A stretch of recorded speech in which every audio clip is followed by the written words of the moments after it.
Alright, welcome back everyone to another Grand Cross video, and today is the third day of the month, so that means the tier list day. If you don't know, the Grand Cross did release on the third day of the month, so that's why we're doing it every single month. Bear in mind, next month is a Tuesday on the 3rd, so I'm probably not going to upload the tier list on the 3rd, maybe like the 4th or the 2nd, if whenever the time comes to it. Probably on the Wednesday, that's how it will probably work. But yes, the new tier list is here, and we're going to be updating it. Big changes this time around. We're no longer recording our screen on tier list maker. I decided to go into Photoshop and change things around because I think they were a bit too long. It's around 20-ish odd minutes of me just changing the actual stuff like live, but now we went in, added a bit more graphics so we could fit it all on screen, because now there's getting too many characters. Tier list maker, I can't just fit it all on screen, but now in Photoshop I am able to do it and make it look a bit nice, so you can pretty much just skip to the end and see the massive changes, take a screenshot, because I color coded everything so you know what's going on, because unless you watch the full video you're not going to really understand what's been changed, but now it's better. So on screen now you can see what the previous tier list was, and a little bit of backlash from it, mainly because I put Lilia in A tier. Bear in mind this tier list, especially if you are new, this tier list is based on everything in the game. It's not just PvE. So people are saying, oh, well, what are you doing? Lilia's like the best healer in PvE and PvP, so why is she in A tier? Well, the main reason why, during that time, there was couple rules, because bear in mind, we do take everything into account here. Couple rules in PvP that kind of stopped her from being usable. Like, for example, she couldn't use recovery skills that month. I wasn't clear on that point, so it's kind of my bad. And also, during that time, we had the Awaken Lily event, literally was last month, and you wasn't using Lily at the farm. So, she wasn't being used to farm, and she wasn't being used to heal. So that's why I kind of moved it down a tier. But we're going to change that time around. So that's kind of my bad. And also along this, we now got our hell raids. So that's massive. Certain things are going to be changed just for that. And also, PvP rules this time around buff up SRs and Rs. So they're a bit more usable. Not too many changes. I think actually 1 or 2 changes towards the SRs at least. Because they're not really... Who's going to really use Rs? I don't think the Rs actually going to be benefiting the actual 5% buff. Yes, you could still use them, and maybe they go up a tier or 2, but we only have 5 tiers, so we can't really move too many things up. And also, here are the new characters being added. So, massive month, to be fair. We got 6 new characters on one banner, which is the Sweet Temptation and New Legends lot.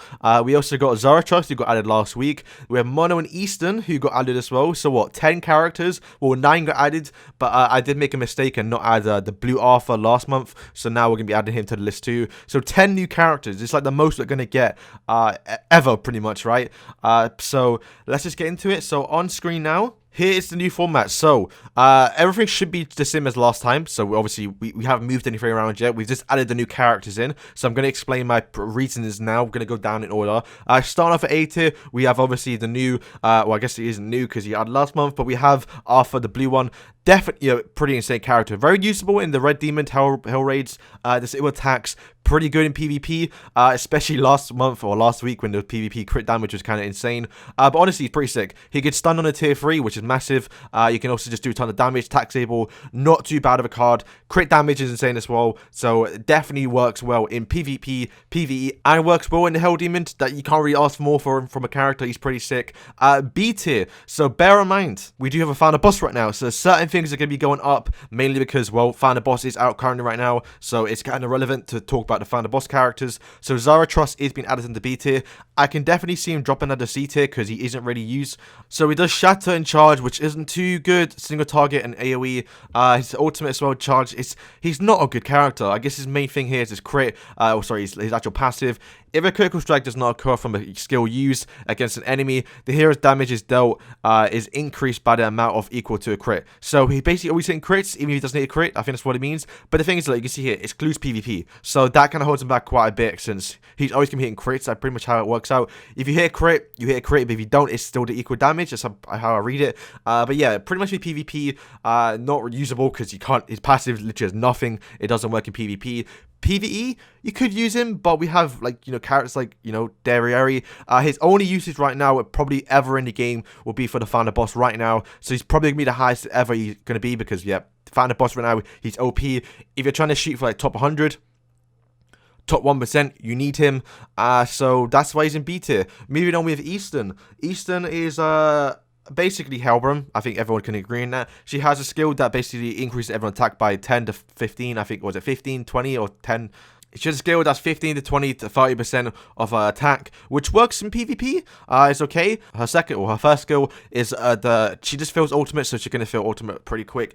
AoE, which is kind of bad to be honest with you, because she's gonna crit Lost Vein, and then her ultimate does increase 2 times crit damage, but her crit chance is only 25%, so you're not even going to get a crit sometimes, which is kind of a shame.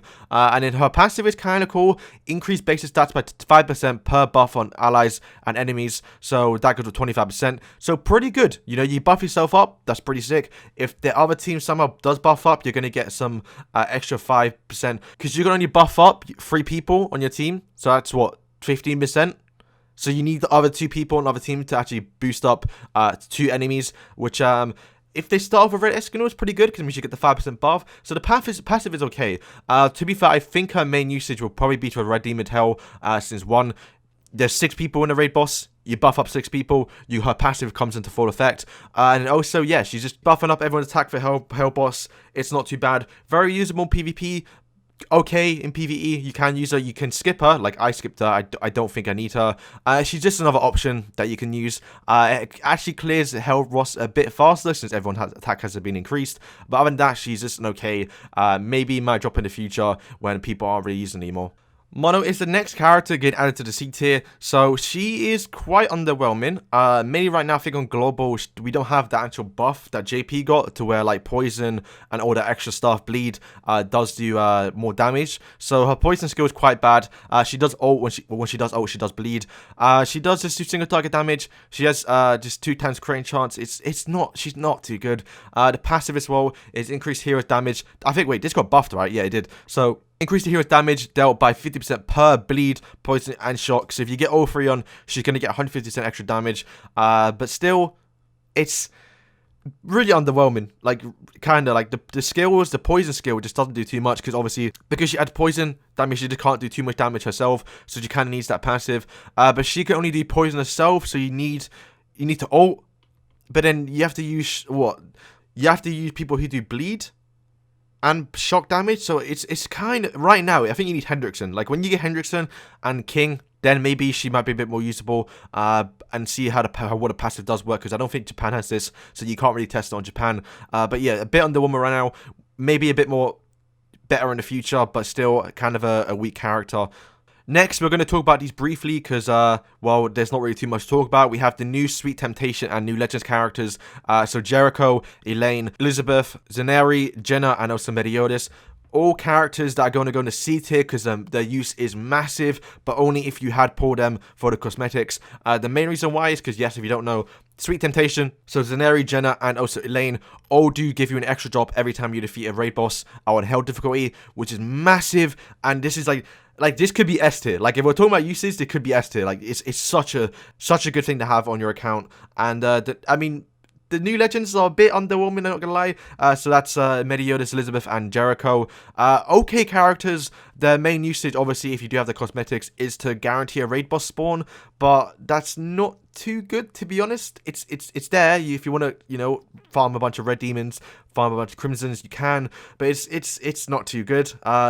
Like, the Sweet Temptation is definitely not better, but I think, once again, their usage does have, well, yeah, more usage than anyone in D tier, right? So that's why we're going to be in C tier. So that's them. So yeah, that's all the characters, actually. That's pretty much everything that's been changed. Now we're going to move on to the buffs and nerfs, or people going up and down the tier, and let's see what changed. Okay, so a few changes. Color coded it so you can see it here. The yellows are obviously the ones that have been added. Red's obviously nerfed, and green's obviously been buffed. So stuff on the top, S tier Lilia, since the new stuff has now been gone, she's now gone back up. Like I said at the start, you wasn't using another farm since you were using Meliodas, Hauser, and Esker on the farm that Awaken Lily event. I would admit, I've kind of made a mistake on her. She's still obviously very usable since everyone's kind of all rushing right now. So the AoE removal is huge. The passive as well, obviously a sick passive. Give everyone extra damage on a pierce pretty much. And in heal, remove debuffs, you can't really complain, definitely an S tier unit. Valenti's gone up too, so Valenti is now obviously being used, a must use for hell difficulty for the Grey Demons. Also, you're very usable PvP. a must-use as well into the guild bosses. So right now, Valenti has a massive use in the game in pretty much anything, right? If you want to use her, you can use her on anything. She's pretty sick. I don't think I need to explain too much to what she does. She just buffs up resistance, so you're going to take no damage. You kind of need one. You need at least one Valenti in the Grey Demon if you want to try and clear it, and that's why she's going to go in A tier. Next, we have Eren. Eren being added to the A tier, the first SR, I think, in A tier for a while now. The main reason why, Hell Demon Red. He's sick. He's pretty much a free character given for 6/6 for free, so everyone should be using him. I'm a bit biased because we have 4 cosmetics and UR gear for him, so he does insane damage. But also PvP. There's a new rule right now that actually buffs up SRs by 20%, and that's insane for Eren because, well, he already buffs up his base stats by 50% if he does get a gold card on his evasion skill. And he evades. So it's basically like how Diane does it. We did make a video like last week about it, so it's kind of, he's pretty sick, right? It's pretty definitely probably the best SR in the game right now. I think a lot of people can agree on that. He's insane what he can do. But not only that, the actual weekly timetable for the changes coming to PvP, I think they'll benefit him. Like the whole season buff is gonna be here for like the whole season, and then like I think on the 3rd week you have he's able to get 100% basic stats increase. Now it probably won't happen because you have to all have orbs filled up on your team and the other team, but Eren's gonna be a nasty threat throughout the whole season. And honestly, if you play PvP, you may have seen him already. I've seen him quite a few times. He's pretty sick and definitely worthy of A tier. Now Fraujen has been moved down. He was in the A tier last time around. Obviously, he just get added. The main reason why I'm moving it down, I think it's the same thing for my Titan from Eren. He's good, probably an ST if you have him maxed out in PvP. But the main reason, yeah, you have to max him out. You have to spend all your cosmetics, all your upgrade items for him. You have to buy everything for him, 6/6 him. Like Titan from Eren, who's very good at 6/6, we're not going to include people who you have to spend a lot to, or invest a lot into, where you can use someone like Meliodas, who you can literally get level 80, 6-star, put good gear in him, and boom, he kills the whole team in one turn, pretty much, right? So that's why we're going to move him down. I don't think people would disagree on this. Like, he's just a lot to invest in. Definitely the most expensive character, and even still, it's probably not even worth. Like, I believe in a couple months when like Goddess Elizabeth does come out, he's just not usable. So definitely a waste, and probably will drop down to don't use in the future. Blue Barn has been moved up. So the reason why I'm moving this one up and not the other Blue Barn, I think this one's a bit better. Like, because you can lower the attack in the Red Demons, which I think is quite massive. Like, this guy is another must-use in the Hell Demons, since, yeah, once again, you're lowering the attack. And since you can't, well, I mean, you can if you bring King, but you're not going to petrify too often. So lowering attack every turn, it's going to save you quite a bit. And the Hell boss, he's kind of sick, so you kind of need him. Plus, he defeats ultimate gauge, I believe, on his actual ultimate. So another good card to, or another character to use in the Hell boss. So Green Hawk Elizabeth has been moved up. Now, the reason why I moved up again is, once again, well, Founder Boss is on right now, and she is a very good option to use between her and Fat King. She has a bit more of a use than Fat King. We'll go over in a minute. You can use her to farm a PvE. She is used in the Guild Boss to get the 20%, is it 20%? 20% HP for green characters. So overall, right now in the game, she has like a massive use in Guild Boss, PvE, and also Founder Boss. So she's pretty good right now, and I think people can agree she is in the B tier. Moving on to C tier, we have 1 buff and 3 nerfs. So we'll start with Fat King. Fat King finally coming out the D tier. Who would have thought? So right now he is being used in the Founder Boss, and this is why he's gone up. He does have the charge skill AoE and pretty good damage. Like, if you watch my video, and I think other people's as well, he's like a guaranteed 3k if you use him. You can get up to 3.7, 3.8, like what I did, if you do have better gear. Maybe 4k actually. I think Spam Mariah managed to hit 4k with Fat King. So Fat King being right now, Founder Boss is activated, so he is going to be usable for the next 2 weeks, or I guess next week, because that's when it comes out. Alright, moving on to the nerfs, we have the big Diane in the part 1 ticket. She was in B tier before, not too usable now. She cancels stances, but there's not really too many Ester running around, so she's not too crazy. Other than that, her damage is a bit lackluster. Not too much of a good character. You can use her, but not recommended. Moving on, we have obviously Jericho. Jericho, seeing you literally cannot use Jericho in PvP. Like, she's just gonna get one-shotted. You can avoid using her in PvE, like we can now have Diane, just better characters. And her main usage obviously is the guild boss, but right now we do have the guild boss where you have to use Escanor rather than the actual Jericho, so that's why you're not using her. So yeah, I think a lot of people can agree. She's an option you can use, but not really too good. Next we do have the blue Diane gone down. She's sick, don't get me wrong. She can attack Sable. She has rupture damage, right? But it doesn't do too much damage. Her skills, her main usage is to ult. Like, if you get her ult, it does crazy damage. I did lose to her, so she's still usable. But you have to have a 6/6. Like, you're not going to do too much damage of her if you don't have a 6/6. And considering she is a coin shop unit, that's quite a lot to invest into. Like, I just got my King 6/6. I'm still working on Gopher. I just bought Ester in the coin shop. A lot to invest into her. So once again, like Erin and Fraujen, she's going to go into the actual C tier. And yeah, that wraps it up. Not too many changes into D tier because no one's really gone down. But yeah, that's going to wrap it up. Let me know what you think of the actual update this time around. You could argue some SR's gone up a bit, but I think right now we'll just leave it for what it is. And definitely a massive week. Like, we got, what, 9 new characters, 10 new additions. Hopefully you enjoyed the new format we've done here, since it should be a lot easier to look at, especially if you are skipping through the video and you don't want to sit through the whole, maybe 15 minutes, however long it is. Should be a lot faster now, definitely more clean. We can now fit everyone on the screen because they just get added to way too many characters. But yeah, that's going to wrap up today's video. Hopefully you guys enjoyed.